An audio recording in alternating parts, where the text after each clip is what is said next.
Dalam program Dhammakatha kali ini, Bante akan menjelaskan tentang manfaat berlatih jhana. Nah, ini di kalangan murid Buddha, khususnya yang zaman sekarang ya. Kalau zaman dulu nggak ada pertanyaan. Apakah manfaat jhana nggak ada pertanyaan? Ya. Tetapi zaman sekarang, sepertinya banyak pilihannya metode-metode meditasi. Makanya seringkali Bante mendapat pertanyaan. Harus nggak sih lewat jhana atau kita boleh skip? Bagi kita yang meditasi nggak jhana-jhana gitu, gimana Bante kalau gini-gini doang ya? Habis-habisin waktu nggak? Buang-buang waktu nggak? Gitu ya. Nah, jadi kali ini Bante ingin menjelaskan manfaat berlatih jhana.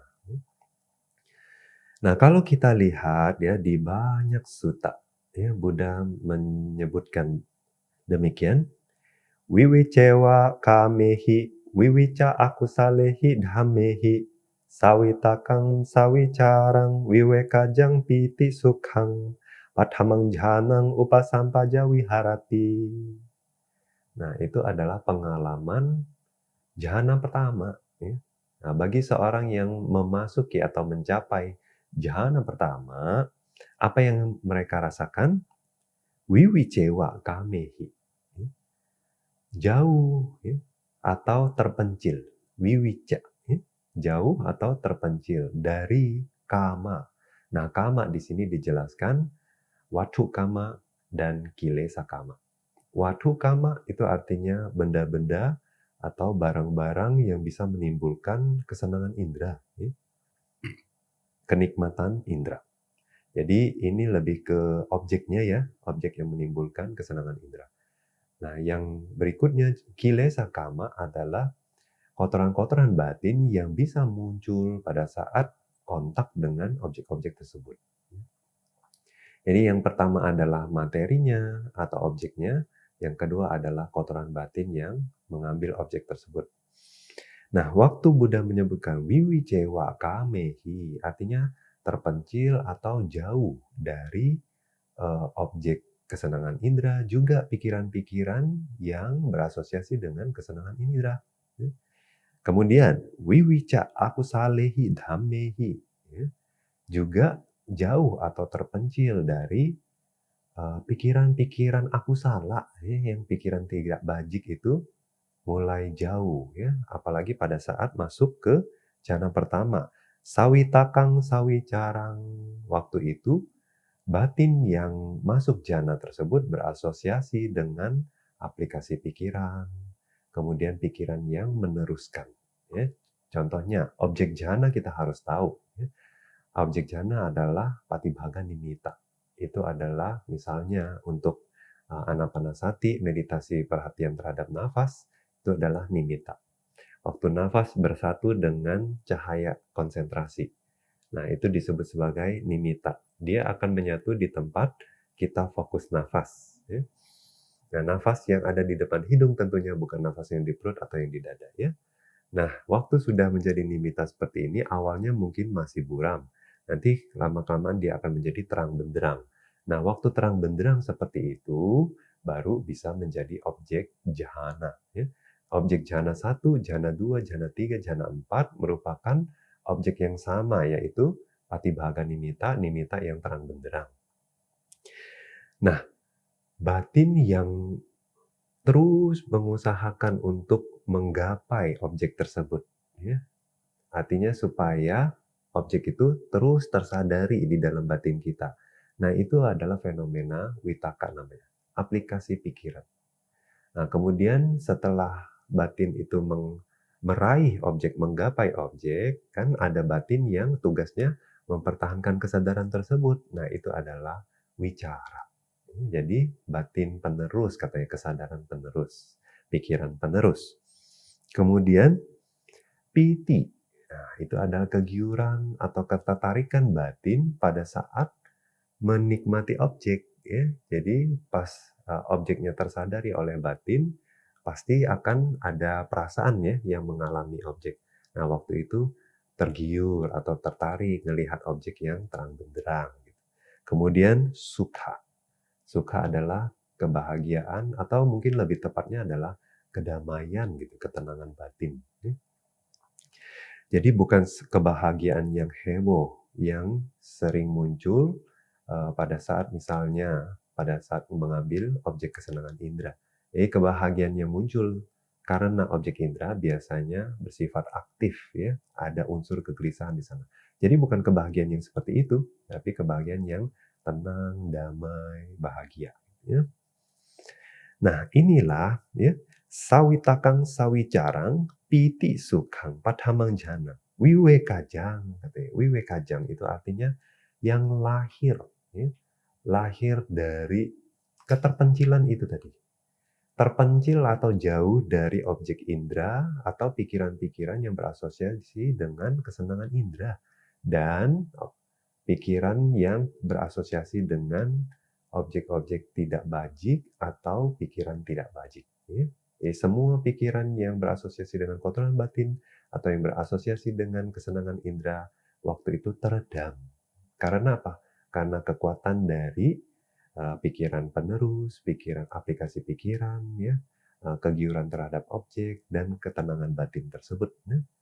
Nah, itulah yang dialami meditator pada saat memasuki jhana pertama. Nah, lalu apa manfaatnya? Ya, nah, manfaatnya adalah kita bisa mengendalikan pikiran waktu itu.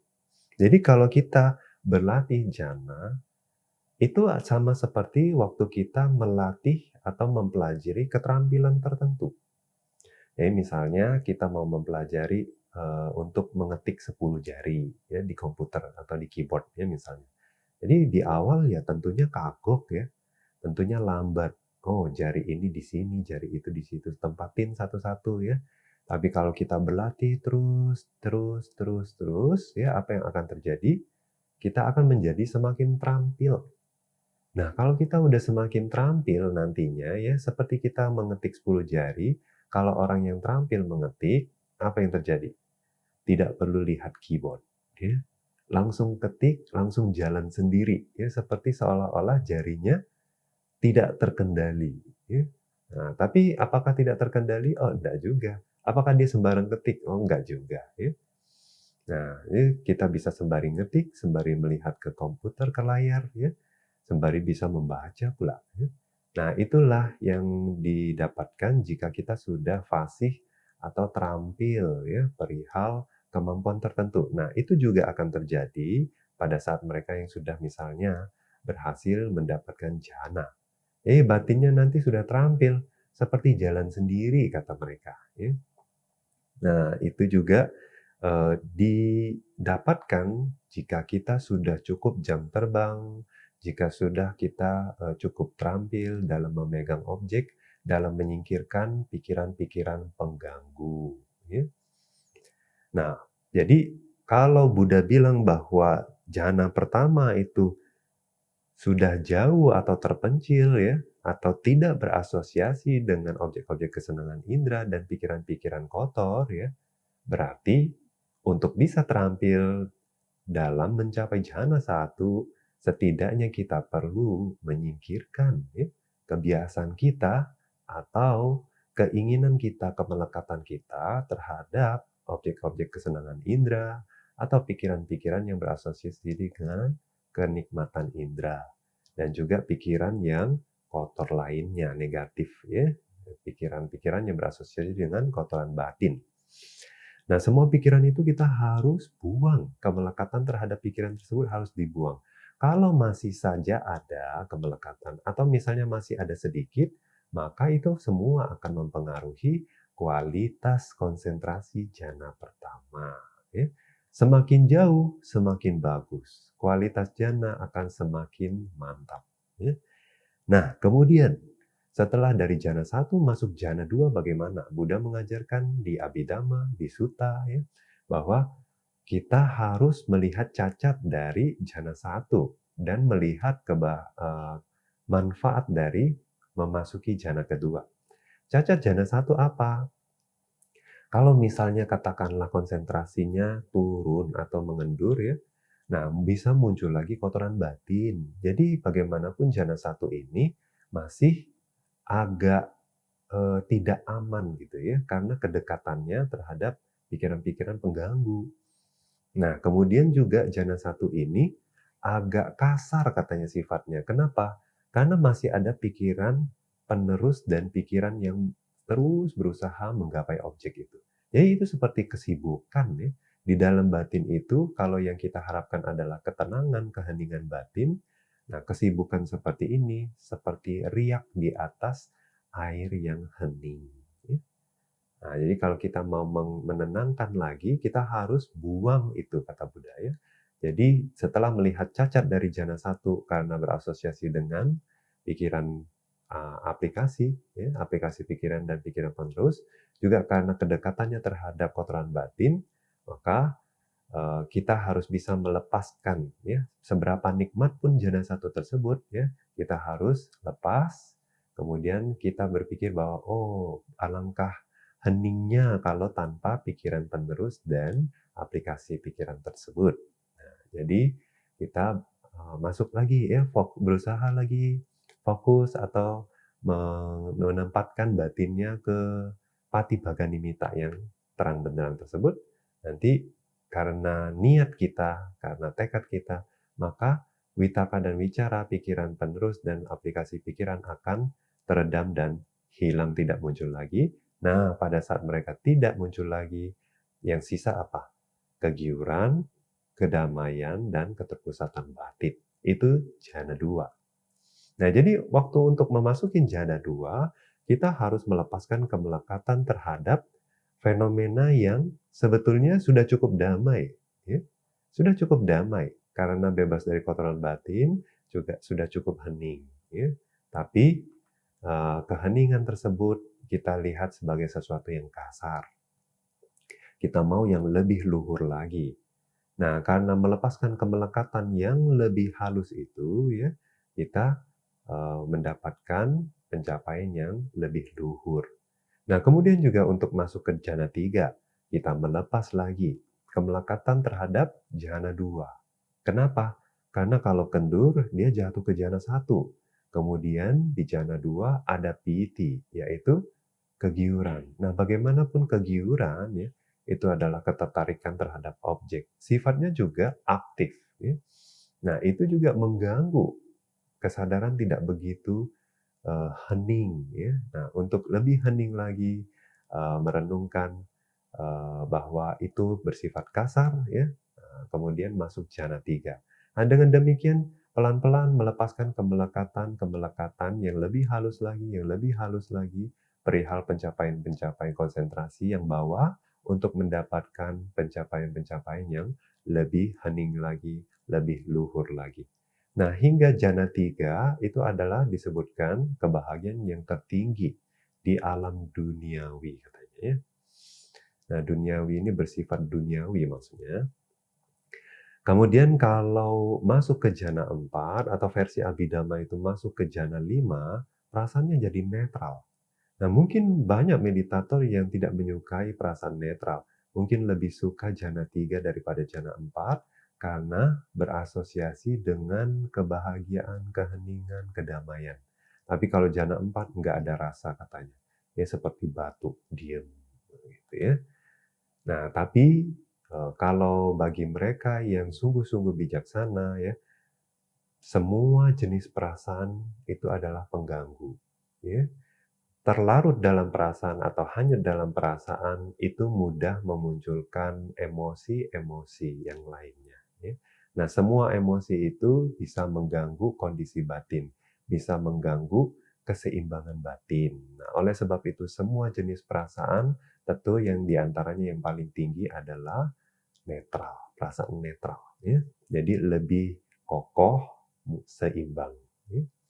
Nah, dengan pikiran yang netral, kokoh, seimbang seperti itu, batin lebih mudah diarahkan dan lebih mudah tidak terganggu. Ya.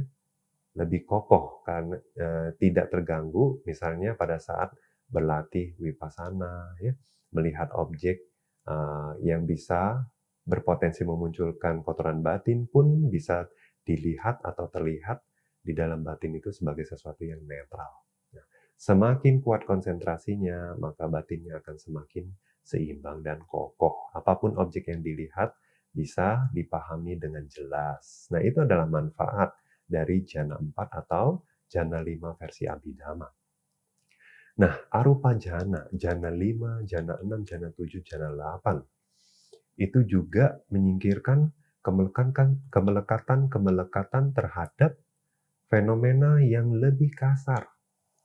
Masuk ke jana 5, itu harus menyingkirkan materi, sehingga hanya fokus ke ruang yang ditempati oleh materi tersebut, ya. Nah, jadi ini mulai bergeser dari yang tadinya objeknya adalah materi ke non-materi atau ke sesuatu yang abstrak, ya. Nah, karena arupa jana objeknya adalah semakin abstrak dan semakin abstrak. Jadi kalau misalnya batin itu masih melekat ke materi, maka akan mentok, ya, hanya terlahir di alam misalnya rupa Brahma. Akan mentok di jana 4 saja konsentrasinya. Tapi kalau mau bisa lebih tinggi lagi konsentrasinya, maka harus bisa melepaskan kemelekatan terhadap objek materi, mengambil objek yang abstrak, yaitu non-materi. Misalnya jana 5 objeknya ruang, jana 6 objeknya kesadaran, ya. Jana 7 objeknya ketiadaan, nah, jana 8 objeknya bukan persepsi dan bukan tanpa persepsi, ya. Nah, kalau kita lihat secara progresif, objeknya pun semakin halus, ya. Nah, itu juga bisa dicapai kalau dia bisa melepaskan kemelekatan terhadap objek-objek yang lebih kasar di bawahnya. Nah, kadang-kadang makanya umat Buddha sering membaca mungkin di Sutta.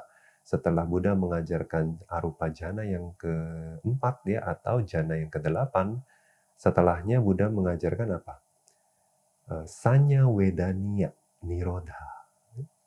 Sanya Wedaniya Nirodha artinya kelenyapan dari persepsi dan perasaan. Nah, itu adalah pencapaian Nirodha Samapati. Artinya batinnya stop, ya. Batinnya stop sama sekali. Kalau batinnya stop berarti objeknya juga tidak ada, ya. Itu seperti mati sebentar gitu katanya, ya. Nah, tapi tentunya tidak bisa dicapai oleh semua orang, hanya bisa dicapai oleh anagami dan arahat yang memiliki 8 jana, ya. Nah, untuk mencapai Nirodha Samapati pun juga harus secara progresif masuk ke jana yang lebih kasar hingga jana yang paling tinggi.